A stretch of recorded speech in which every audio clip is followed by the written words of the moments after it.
bahwa Rasulullah SAW tidak pernah memakai pakaian merah sama sekali. Bahkan ada larangan. Rasulullah SAW sebagaimana pernah kita jelaskan di sini melarang pakaian warna merah.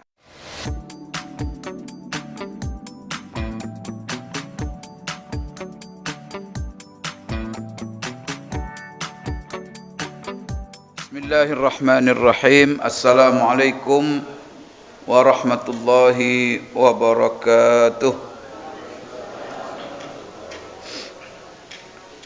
Alhamdulillahi rabbil alamin. Wa bihi nasta'in ala umurid dunya waddin. Wassalatu wassalamu ala ashrafil anbiya'i wal mursalin wa ala alihi wa ashabihi wa man tabi'ahum bi ihsanin ila yaumiddin, amma ba'd. Allahumma 'allimna ma yanfa'una wanfa'na bima 'allamtana innaka antal alimul hakim. Rabbana zidna 'ilma warzuqna fahma.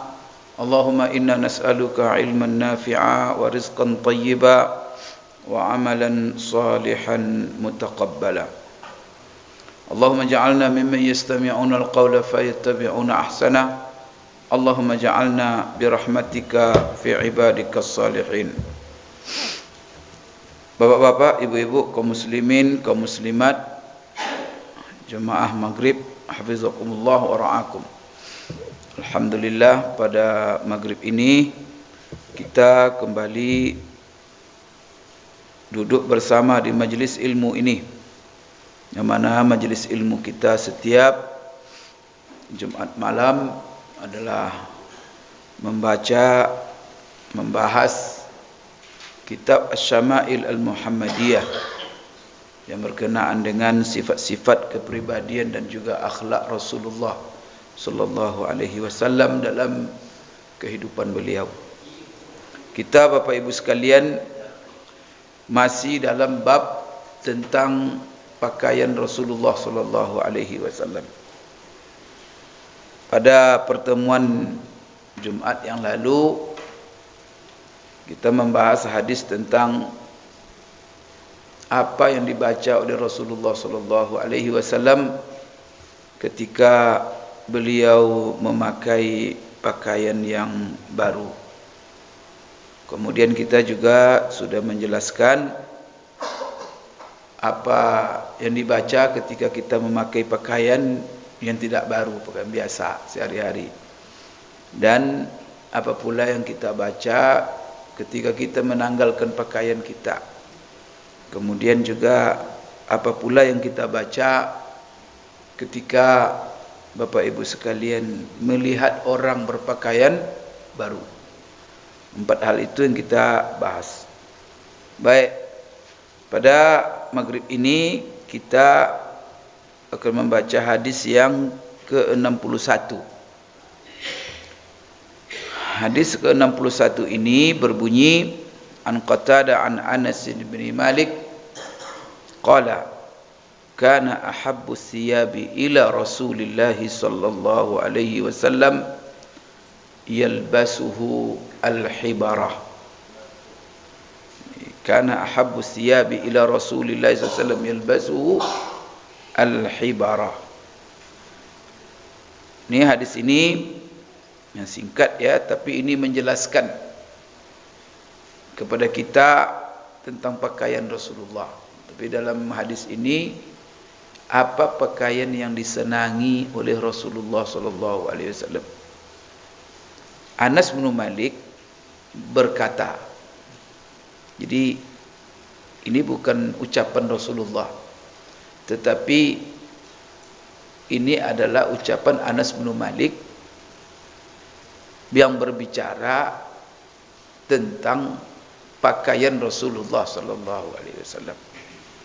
Tentu Bapak Ibu sekalian, ketika Anas berkata, tidak mungkin Anas mengarang-arang sendiri. Apa arti yang dikatakan Anas ini? Pakaian yang paling dicintai Rasulullah untuk dipakainya, di pakaian yang dipakai oleh Rasulullah yang sangat dicintainya adalah pakaian yang disebut dengan al-hibarah. Ini Bapak Ibu ya. Berarti Anas bin Malik menceritakan Rasulullah sangat mencintai, pakaian yang paling dicintai Rasulullah untuk dipakainya adalah yang disebut dengan al-hibarah. Berarti Anas bin Malik di sini menceritakan apa jenis pakaian yang paling disukai Rasulullah sallallahu alaihi wasallam. Sebagaimana saya katakan tadi, tidak mungkin Anas mengarang-arang kata-kata ini kalau tidak itu dari Rasulullah sallallahu alaihi wasallam. Nah, baik Bapak Ibu sekalian. Jadi di sini kana ahabbu. Ahabbu itu sesuatu yang paling dicintai. Asyab, pakaian. Jadi pakaian yang paling dicintai oleh Rasulullah SAW. Yalbasuhu, yang dipakainya. Jadi pakaian yang dipakainya. Berarti pakaian ini dipakainya. Bukan hanya mencintai, barangkali ada orang senang tapi tak dipakainya. Tapi ini dia senang dan dia pakai. Apa pakaiannya itu? Al-hibarah. Apa maksud daripada al-hibarah ini? Kata para ulama dalam menerjemahkannya. Pertama, Bapak Ibu sekalian, al-hibarah ini, ya, ini bacaannya hibarah seperti inabah. Ini adalah pakaian yang terbuat dari kutun, atau dari bahasa kita katon ya, dari katon. Kemudian jadi pakaian ini terbuat dari katon.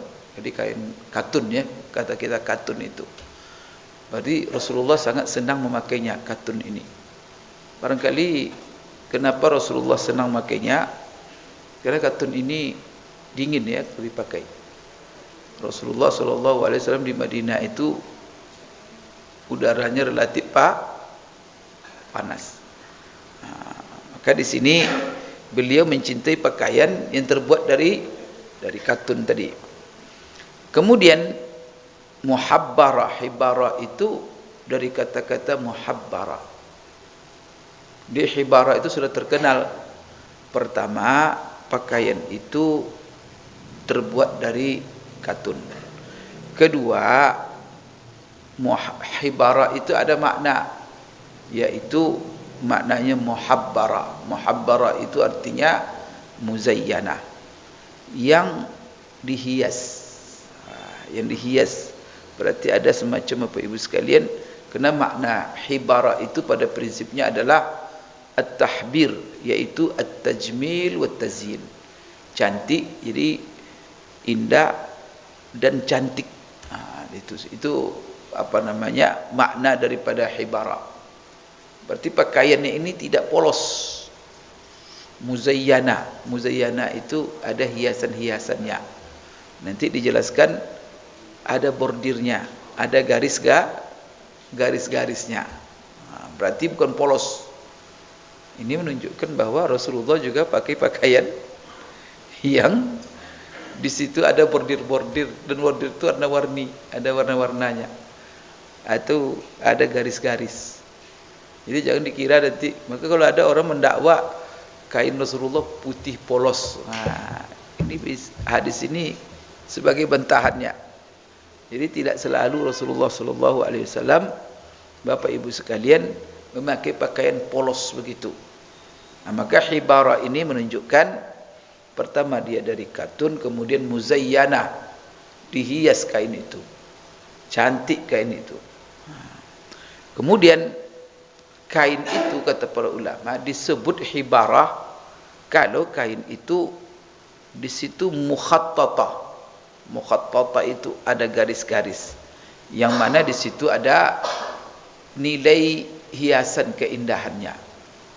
Maka di sini Bapak Ibu sekalian, hibarah itu sebagian ulama menjelaskan itu sebenarnya ada hubungan dengan warna. Jadi warnanya tidak satu. Ibnu Qayyim dia mengatakan di dalam kitabnya Zadul Ma'ad, ketika berbicara tentang pakaian Rasulullah sallallahu alaihi wasallam. Ada kitab Bapak Ibu sekalian yang ditulis oleh Ibnu Qayyim, namanya Zadul Ma'ad. Itu juga berbicara tentang kepribadian akhlak Rasulullah sallallahu alaihi wasallam.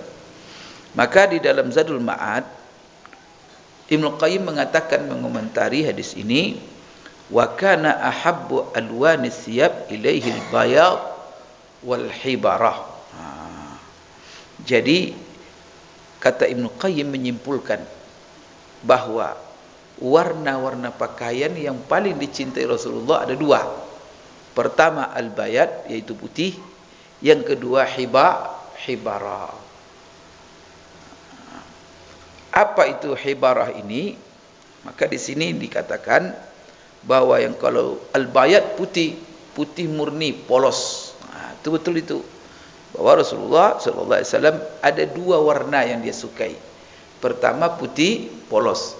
Yang kedua adalah hibarah inilah, yaitu pakaian-pakaian yang ada di situ garis-garis, ada bordir, tapi dasarnya hitam.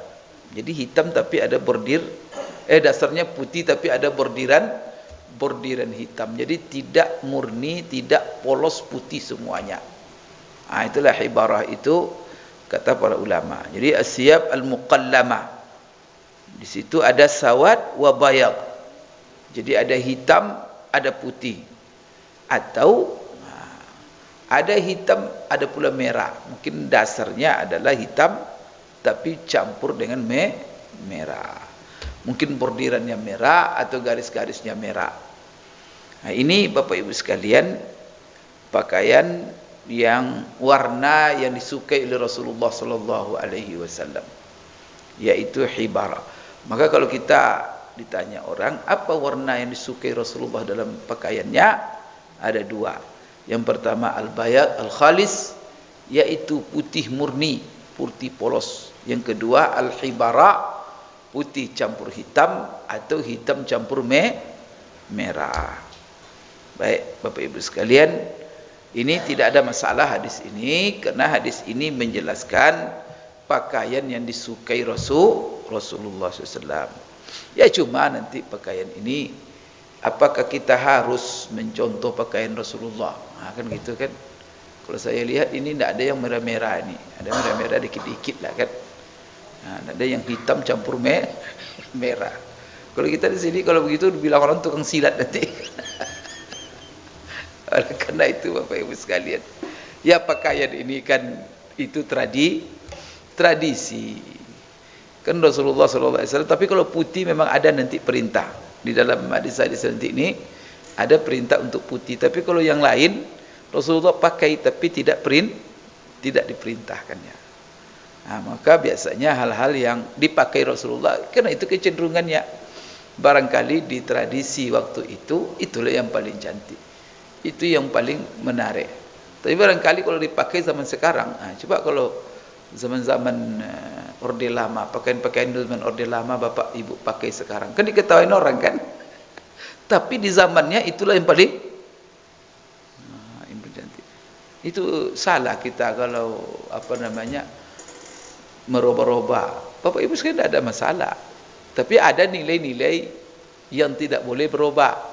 Pertama, nilai menutup aurat. Itu tidak boleh berubah itu. Pertama, menutup aurat.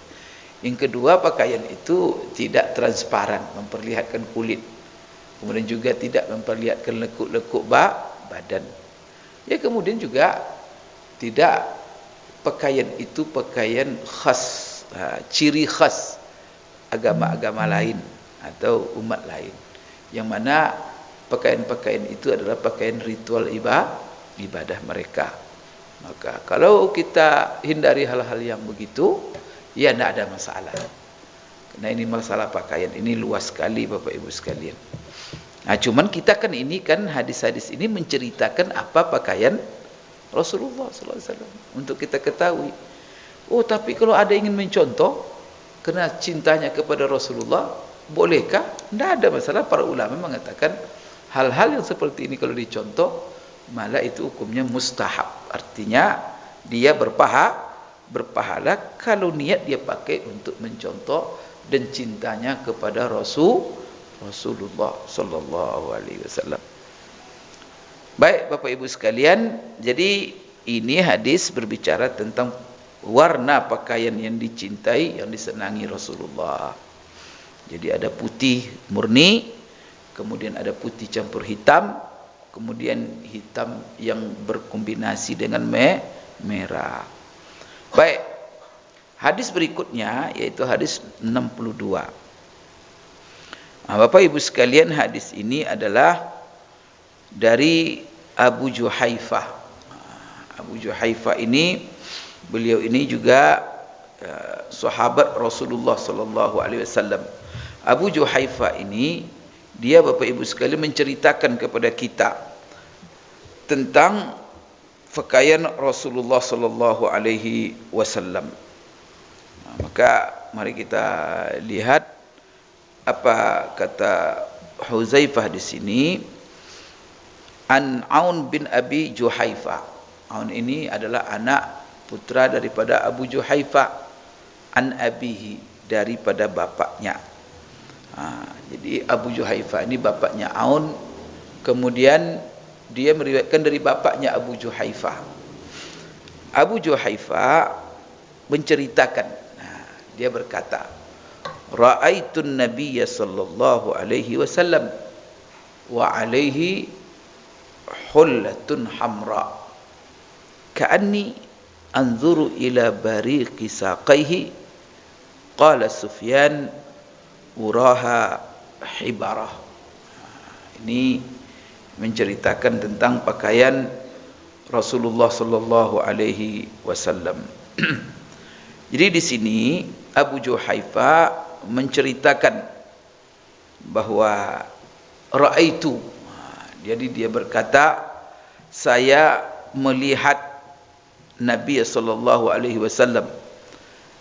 Jadi beliau mengatakan saya melihat Rasulullah sallallahu alaihi wasallam. Tapi kita sedikit, sebenarnya Abu Juhaifah ini siapa Bapak Ibu sekalian? Sahabat ini, Abu Juhaifah ini namanya Wahab bin Abdullah, karena Abu itu bapak. Jadi dia dikenal dengan gelarnya Abu Juhaifah. Tapi namanya sebenarnya siapa? Namanya adalah Wahab bin Abdullah bin Muslim. Beliau ini, kalau dia ini sahabat Rasulullah sallallahu alaihi wasallam. Bapak Ibu, apa yang disebut dengan sahabat? Sahabat itu adalah orang yang bertemu dengan Rasulullah sallallahu alaihi wasallam, kemudian dia beriman dengan Rasulullah sallallahu alaihi wasallam, menjadi pengikut. Kemudian Bapak Ibu sekalian, dia juga duduk bersama Rasulullah sallallahu alaihi wasallam. Maka itu adalah sahabat. Tapi kalau ada orang ketemu Rasulullah tapi tak beriman, disebut sahabat. Jangan disebut sahabat. Di antaranya Abu Jahal. Jumpa Rasulullah enggak? Jumpa Rasulullah, tapi sahabat namanya. Jangan disebut-sebut pula Abu Jahal sahabat Rasul. Jadi konotasi sahabat itu adalah yang beriman dengan Rasulullah sallallahu alaihi wasallam. Tapi kalau kita umpamanya ada kalau teman non muslim kita sebut sahabat, salah? Tidak salah Bapak Ibu sekalian ya. Karena ini adalah khusus, ini istilah khusus sahabat Rasulullah. Jadi tidak boleh kita mengucapkan ataupun mengatakan kepada orang yang jumpa dengan Rasulullah lalu tidak beriman dengan Rasulullah, Bapak Ibu sekalian, lalu disebut sahabat. Maka konsekuensinya orang seperti ini adalah dia semasa dengan Rasulullah hidupnya. Jadi semasa bertemu, beriman. Kemudian ditambah lagi pernah dia mengaji, duduk di majlis Rasulullah sallallahu alaihi wasallam. Tapi kalau dia semasa beriman tapi tak jumpa sahabat namanya, tak masuk dia. Kan bisa saja kan jauh-jauh jaraknya di Yaman. Umpamanya Rasulullah SAW mengutus Muaz bin Jabal ke Yaman untuk berdakwah. Di situ banyaklah orang tertarik masuk Islam, tapi tidak semuanya, kerana Rasulullah tak ke Yaman dia. Lalu mereka tak jumpa dengan Rasulullah, tapi mereka beriman. Disebut sahabat. Maka kalau dia tidak berjumpa tak disebut sahabat Rasulullah sallallahu alaihi wasallam. Jadi ada beberapa kriteria. Abu Juhaifa ini malah dia melihat, berarti dia bertemu dengan Rasulullah. Maka dia bilang ra'aitun nabiyya sallallahu alaihi wasallam. Saya melihat Rasulullah sallallahu alaihi wasallam. Beliau ini oleh ulama-ulama hadis masuk kategori junior sahabat. Kemarin kita kan ada kita katakan ada sahabat senior, ada sahabat junior. Kalau sahabat senior siapa? Abu Bakar, Umar, Utsman. Itu kan sahabat-sahabat senior. Abbas bin Abdul Muttalib, Ja'far bin Abdul Muttalib, itu semuanya sahabat-sahabat senior. Tapi kalau sahabat-sahabat junior, termasuklah di antaranya Abu Juhaifa. Kemudian juga di antaranya Abdullah ibnu Abbas. Kemudian juga, jadi sigar sahabat ini apa? Ya Bapak Ibu sekalian, mereka Rasulullah SAW meninggal, mereka masih kecil, masih remaja, masih anak muda kecil masih. Atau dia awal berjumpa dengan Rasulullah masih kecil, belum balik. Maka Abu Juhaifa ini termasuk sigar. Tapi apakah bisa dia mendengar dari Rasulullah? Kenapa tidak? Karena banyak orang yang belum balik tapi sudah cerdas. Banyak orang Bapak Ibu belum balik tapi menghafal. Luar biasa, Quran hafal. Bahkan kadang-kadang dia aja masih kecil, 3 tahun udah hafal Quran dia. Udah hafal hadis. Ada anak kecil itu yang hafal hadis luar biasa. Nah, itu zaman sekarang, apalagi di zaman Rasulullah SAW. Dan sekarang banyak anak kecil hafal Kutubus Sittah, hafal Sahih Bukhari, hafal Sahih Muslim dengan sanad-sanadnya. Dia masih kecil, masih bermain-main. Itu zaman sekarang. Gimana dengan zaman Rasulullah SAW, yang mana orang Arab terkenal kekuatan hafalan dan ingatan. Jadi Bapak Ibu, Abu Juhaifa namanya Wahab bin Abdullah bin Muslim, dia masuk kelompok junior sahabat. Jadi beliau ini di dalam riwayat itu dikatakan ketika Rasulullah SAW wafat, dia belum balik. Artinya apa? Lam yakun qad balagal hulma hina tuwfiya an-nabiy sallallahu alaihi wasallam. Dia itu belum balik ketika Rasulullah SAW wafat. Dan dia Bapak Ibu sekalian meriwayatkan beberapa hadis, tapi tidaklah termasuk sahabat yang Bapak Ibu sekalian banyak menghafal hadis dari Rasulullah sallallahu alaihi wasallam. Beliau ini dulu ketika Rasulullah setelah meninggal kan ada tuh khalifah, ada Abu Bakar, ada Umar, ada Utsman, ada Ali. Di zaman Ali, dia ini menjadi pengawal Ali bin Abi Thalib. Jadi pasukan khususnya Ali bin Abi Thalib. Dan dia juga ditunjuk oleh Ali bin Abi Thalib untuk mengawal Baitul Mal. Baitul Mal ini apa kalau bahasa kita ini kas negara. Dia diserahkan Bapak Ibu sekalian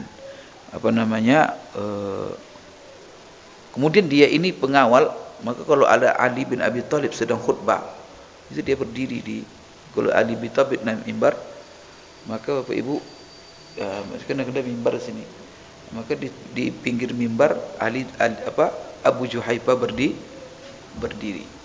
Maka itu dilakukan semenjak zaman sahabat itu. Ya, karena waktu itu kan lagi dalam keadaan tegang. Kemudian situasi, maka kalau ada ustaz, banyak orang gila mencari ustaz, maka ustaz perlu dijaga. Tidak ada masalah, dikawal ustaz. Kan ada ulama-ulama itu perlu dikawal mereka itu. Orang-orang yang menyebarkan kebaikan. Dan banyak orang-orang jahat yang kadang-kadang menginginkan yang tidak baik.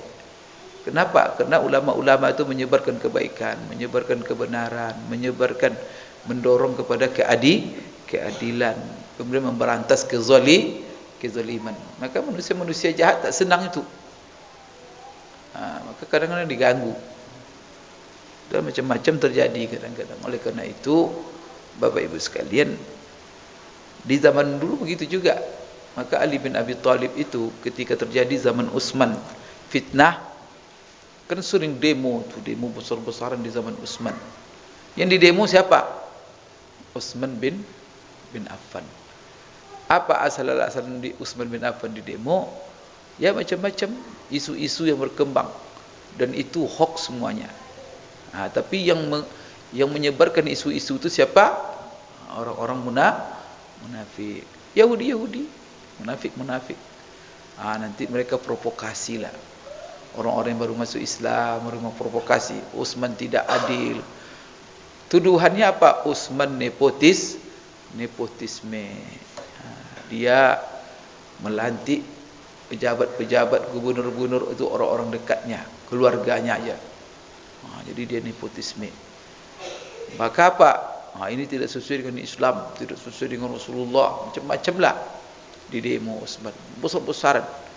Ali bin Abi Thalib melihat kondisi itu, dia menawarkan kepada Utsman supaya dikawal. Siapa yang mengawalnya? Ditawarkan 2 putranya yang terbaik. Siapa? Hasan dan Husain. Maka kisah ini Bapak Ibu menjadi bukti ya, bahwa apa yang didakwa oleh Syiah, bahwa mereka itu melebihkan Ali daripada yang lain-lain, atau Syiah yang bahkan menuduh sahabat-sahabat merampas hak-hak Ali, maka ini terbantahkan. Ali itu sangat, Bapak Ibu, harmonis hubungannya dengan seluruh sahabat, dia pembesar sahabat itu, dengan Abu Bakar, dengan Umar, dengan Utsman. Karena Ali tahu sendiri bagaimana perjuangan mereka dalam membela Rasulullah. Bagaimana perjuangan mereka, harta mereka korbankan untuk menegakkan agama ini. Itu masuk akal tuh Bapak Ibu sekalian, bahwa mereka itu merampas hak Ali. Tak mungkin. Maka Ali sendiri apa? Sangat hormat kepada sahabat-sahabat itu. Salah satunya apa? Di dalam peristiwa Utsman ketika di demo, dialah yang tampil untuk membela Utsman dan menawarkan 2 putranya menjadi pengawal Utsman. Jadi siapa ini? Abu Juhaifa. Kembali beliau ini ketika di zaman Ali, dia ditunjuk menjadi pengawal pasukan khususnya Ali, kemudian juga menjaga Baitul Mal, kas negara. Kemudian dia selalu berdiri di bawah mimbarnya Ali kalau Ali sedang khutbah. Kemudian dia ini digelar oleh sahabat sebagai Wahabul Khair, Wahab al-Khair. Karena kebaikannya banyak sekali. Kemudian dia macam-macam ya yang dibebankan oleh Ali. Beliau ini Bapak Ibu sekalian wafat pada tahun 74 Hijriah. Berarti dia wafat setelah 60 tahun ya. Setelah 64 tahun wafatnya Rasulullah sallallahu alaihi wasallam. Dia punya putra yang dikenal, itulah yang dikenal putranya itu Aun namanya. Maka Aun bin Abi Juhaifa an abihi. Berarti Aun mendengar dari Abu Juhaifa. Siapa Abu Juhaifa? Bapaknya sendiri.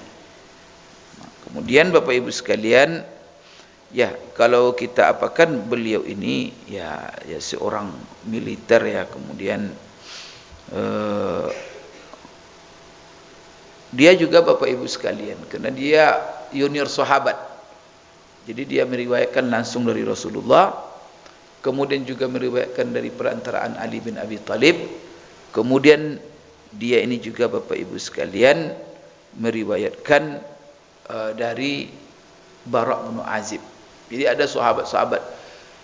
Jadi Abu Juhaifa ini meriwayatkan hadis dari siapa saja? Pertama langsung dari Rasulullah. Saya melihat Rasulullah, itu berarti langsung. Kadang-kadang dia bilang saya mendengar dari Ali, berarti Ali gurunya.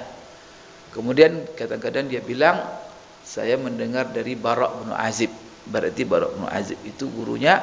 Jadi dia Bara' bin Azib Rasulullah. Kadang-kadang jadi artinya apa?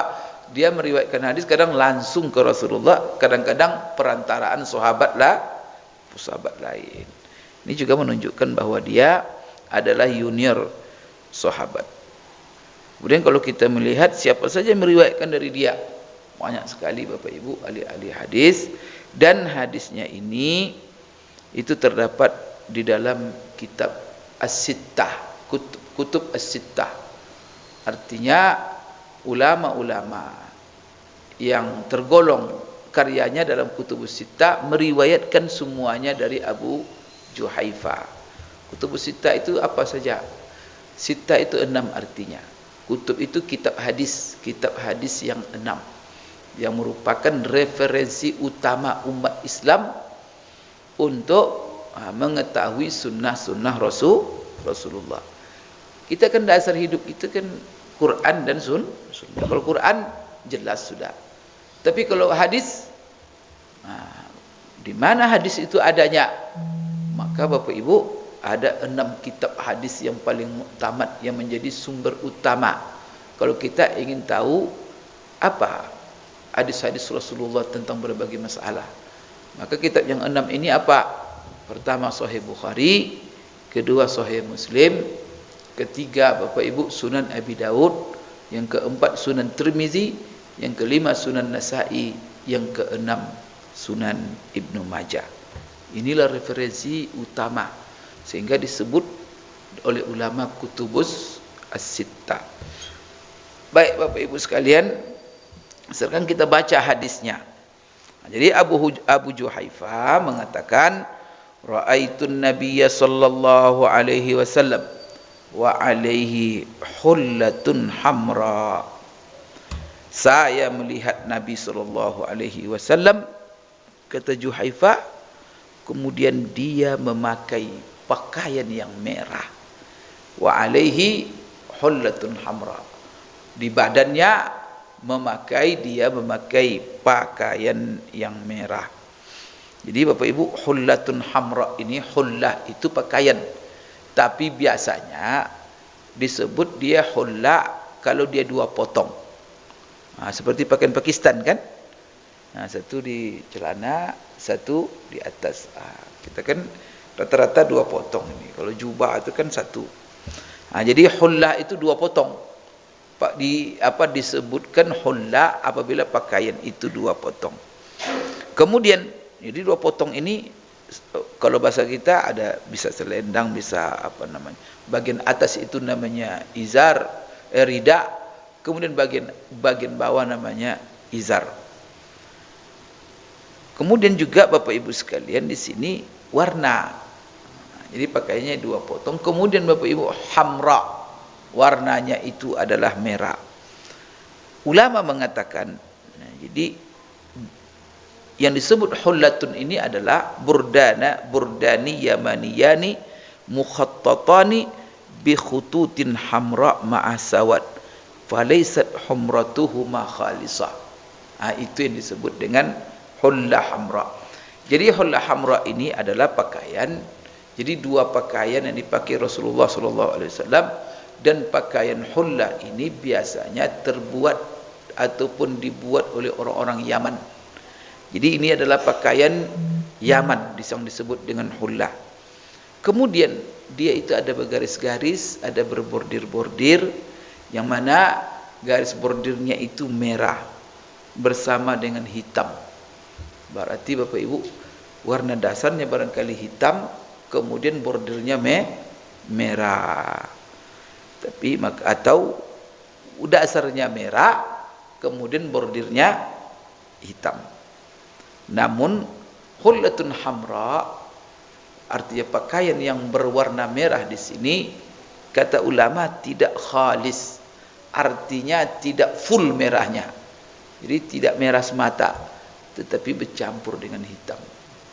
Tapi dengan dia menyebut hullatun hamra, yaitu pakaian yang merah, berarti warna dasarnya merah, kemudian bordir dan garis-garisnya adalah berwarna hitam. Jadi ini kata siapa? Kata Abu Juhaifa, ka'anni anzuru ila bariqi saqaihi. Apa ini artinya? Sesungguhnya aku seolah-olah aku melihat kepada mengkilapnya dua betisnya Rasulullah sallallahu alaihi wasallam. Qala Sufyan uraha hibarah. Saya melihat pakaian itu adalah pakaian hibara. Nah, ini Bapak Ibu sekalian, bariqi saqihi ini artinya apa namanya, mengkilat, kemudian apa namanya, bercahaya, lam'an. Ini juga Bapak Ibu sifat ya jasad Rasulullah sallallahu alaihi wasallam. Tapi di sini dijelaskan betis.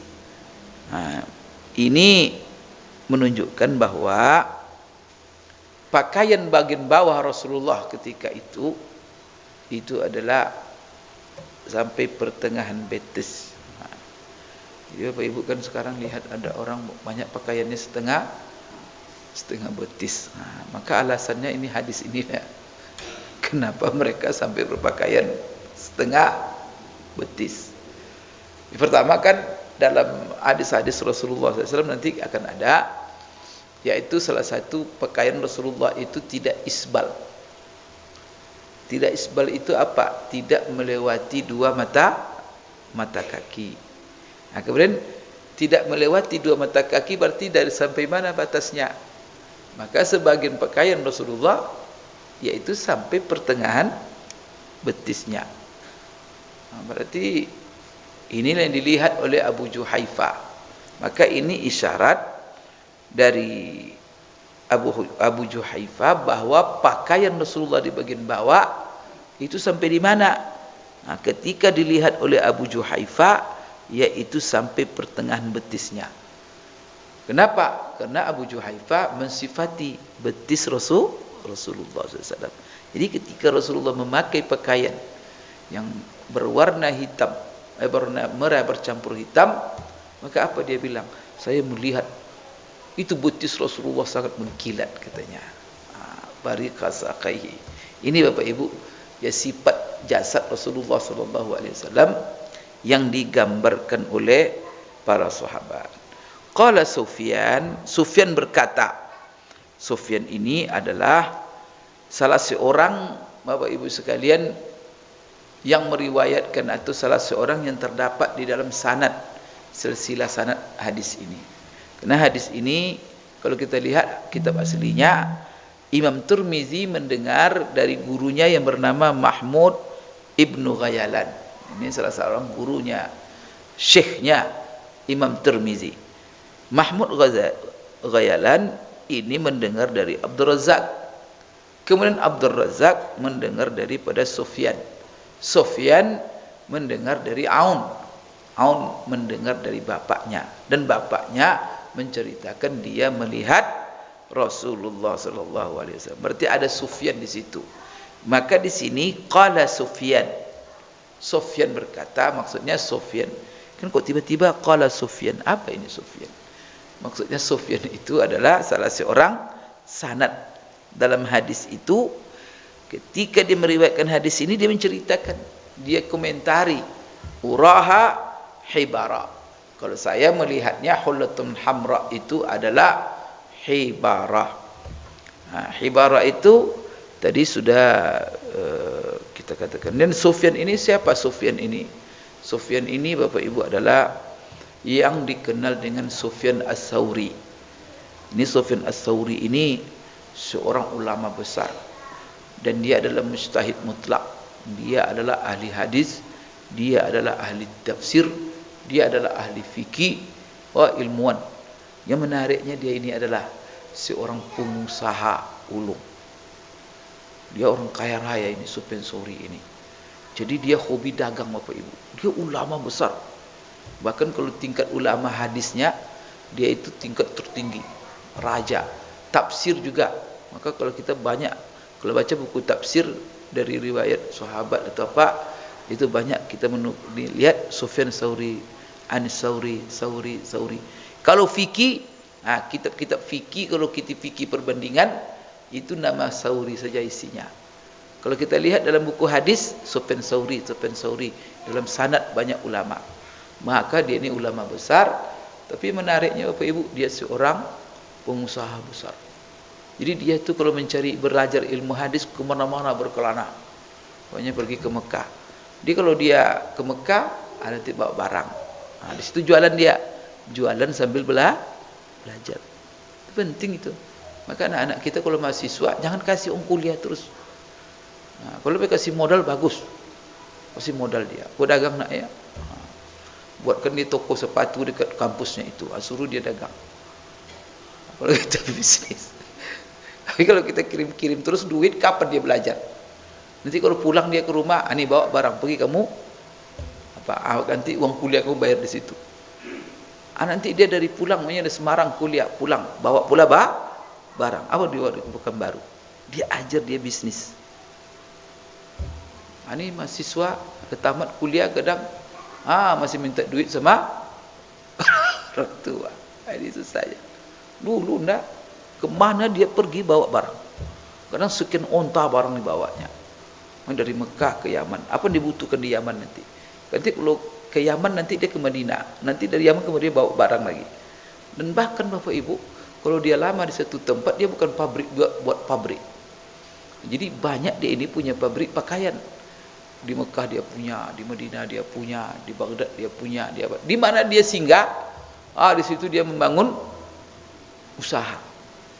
Dan dia termasuk ulama yang paling banyak memberi nasihat kepada umat Islam dalam masalah ekonomi. Maka dia bilang apa di antaranya? Al-malu hisnul mu'min. Harta itu bentengnya orang beriman. Kekayaan itu bentengnya orang beriman.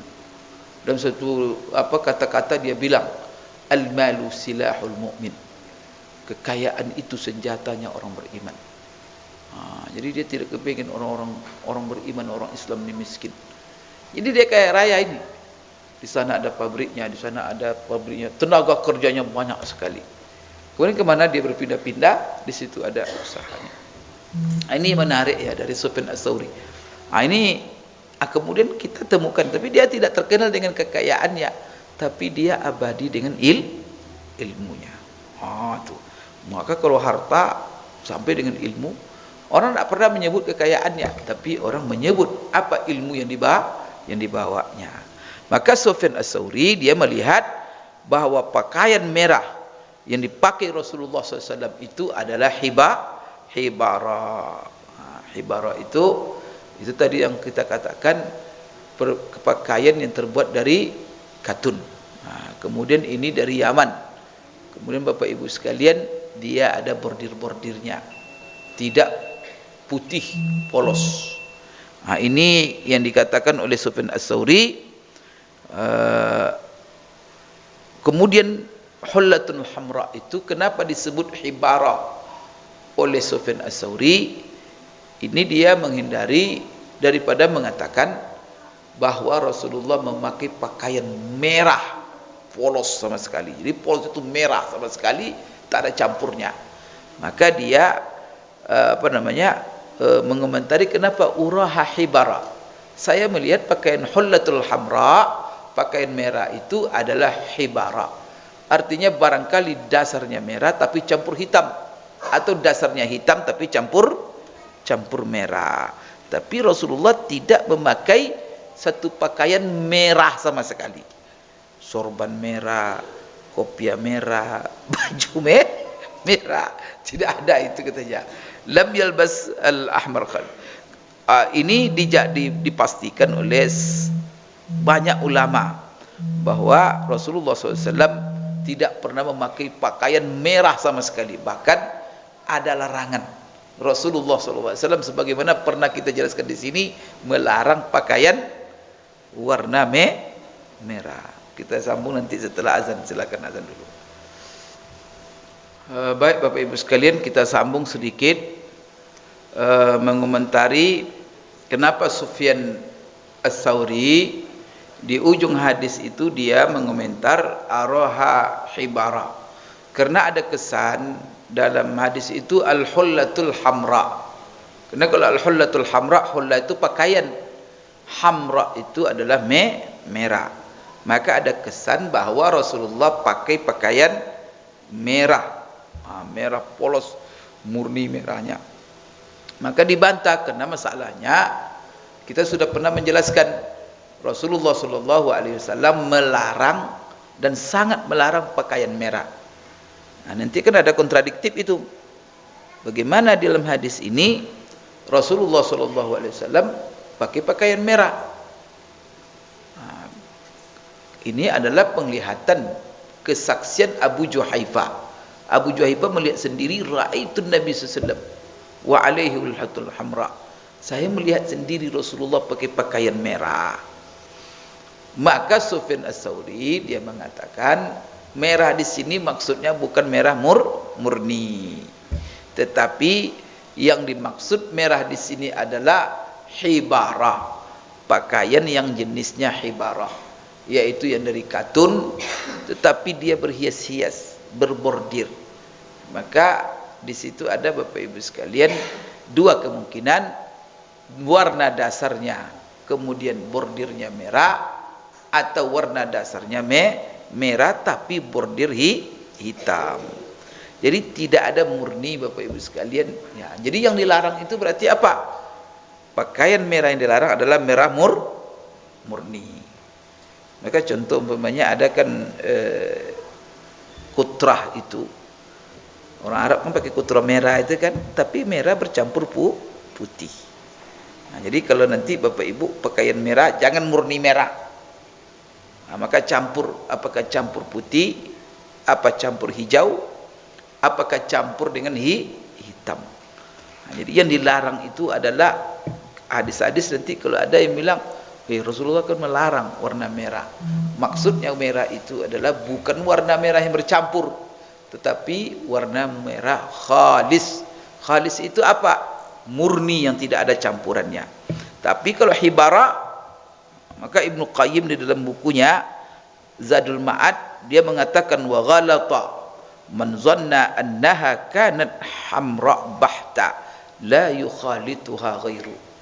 Maka salahlah orang yang mengira bahwa pakaian Rasulullah itu murni merah yang tidak ada campurnya.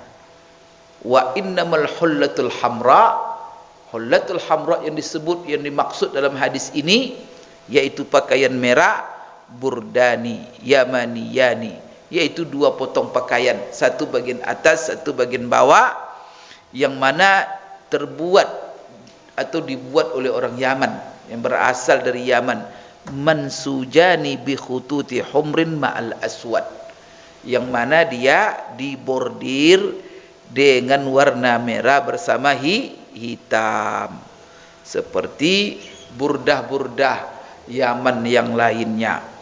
Dan dia ma'ruf katanya, terkenal dengan nama ini, yaitu hullatul hamra. Kenapa dinamakan dia pakaian merah? Karena di situ ada bordiran jadi dia dinamakan bukan warna dasarnya, karena bordirannya. Karena kain itu kadang-kadang indah dengan bordirnya, maka bordir itulah yang menjadi sebutan daripada pakaian itu. Itu kata Ibnu Qayyim. Ini bukan kata saya. Ini saya menukil dari Ibnu Qayyim. Jadi terkenallah namanya itu al-hullatul hamra, untuk menunjukkan bahwa hamra itu bordirnya, berarti warna dasarnya hitam. Wa illa fal ahmarul baht manhiyun anhu asyaddan nahi. Ini kata siapa? Ibnu Qayyim. Dan untuk diketahui kata Ibnu Qayyim bahwa warna merah, murni merah, tak ada campur, itu dilarang memakainya dengan larangan yang tegas dan keras. Ini Bapak Ibu sekalian, berarti kain-kain yang kita pakai warnanya merah tapi bercampur dengan putih, hijau, hitam, tidak ada masalah. Yang dilarang hanyalah warna merah yang murni, full merahnya, tidak ada campur yang lain. Baik Bapak Ibu sekalian, terakhir kita baca hadis nomor 63, karena hadis ini sangat berhubungan dengan hadis yang di atas, penjelasan sedikit, yaitu dari Bara' bin Azib. Tadi kan Abu Juhaifah meriwayatkan kepada kita apa pakaian yang dipakai Rasulullah. Sebelumnya Bapak Ibu sekalian, Anas bin Malik menceritakan apa pakaian yang disenangi Rasulullah, yaitu al-hibara. Hibara itu pakaian yang ada bordir, yaitu pakaian yang dari katun, kemudian dibuat dari Yaman, oleh orang Yaman yang membuatnya. Kemudian Abu Juhaifah menceritakan bagaimana pakaian yang dipakai Rasulullah, hullatul hamra, pakaian yang berbordir merah. Kemudian sejauh mana dia pakai pakaian bawahnya, yaitu sampai pertengahan betisnya. Nah, kalau ini Bapak Ibu dari Bara bin Azib qala ma ra'aitu ahadan minan nasi ahsana fi hullatin hamra min Rasulillah sallallahu alaihi wasallam in kanat jummatuhu la tadribu qariban min mankibaihi. Apa maknanya itu?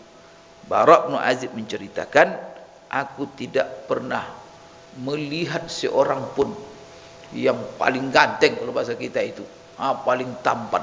Saya tak pernah melihat manusia paling tampan seperti Rasulullah sallallahu alaihi wasallam. Artinya Pak, Rasulullah lah yang dia lihat paling tampan di dunia ini. Kemudian yang dia puji lagi apa? Apalagi ketika dia memakai hullatun hamra. Jadi mara itu ahad minas ahsan fi hullatun hamra. Tidak ada saya melihat orang yang paling tampan memakai pakaian hullatun hamra daripada Rasulullah sallallahu alaihi wasallam. Berarti Rasulullah memakai pakaian bordiran merah yang dibuat oleh orang Yaman. Kemudian jadi ada dua potong pakaian bagian atas dan bagian bawah. Kemudian Bapak Ibu sekalian, Rasulullah SAW dilihat oleh Bara bin Azib dalam pakaian itu sangat tampan sekali. In kanat jummatuhu, ditambah lagi rambutnya itu menyentuh dua bahunya. Jadi Rasulullah itu rambutnya panjang menyentuh dua bahunya. Ini yang diceritakan oleh Bara bin Azib. Hadis ini Bapak Ibu sekalian sama maknanya dengan sebelumnya, untuk memastikan bahwa pakaian Rasulullah itu diantaranya hullatun hamra, dua pakaian yang berbordir merah yang terbuat di Yaman. Kemudian Bapak Ibu sekalian, dia itu ada bordir merah, mungkin warna dasarnya adalah hitam ataupun sebaliknya. Jadi Rasulullah ingin di sini memastikan juga Rasulullah tidak memakai pakaian merah murni sama sekali. Itu dapat saya sampaikan Bapak Ibu. Nanti kita jelaskan lagi Bapak Ibu sekalian, ada lagi warna yang lain yang Rasulullah pakai selain warna hitam merah atau merah hitam bordirnya. Tapi ada lagi Rasulullah nanti dalam hadis yang lain memakai pakaian yang hijau. InsyaAllah kita sambung Bapak Ibu sekalian pada minggu yang akan datang. Aku qouli hadza wa astaghfirullah li wa lakum. Subhanakallahumma rabbana wa bihamdik asyhadu an la ilaha illa anta astaghfiruka wa atubu ilaik. Wabillahi taufiq wal hidayah. Assalamualaikum warahmatullahi wabarakatuh.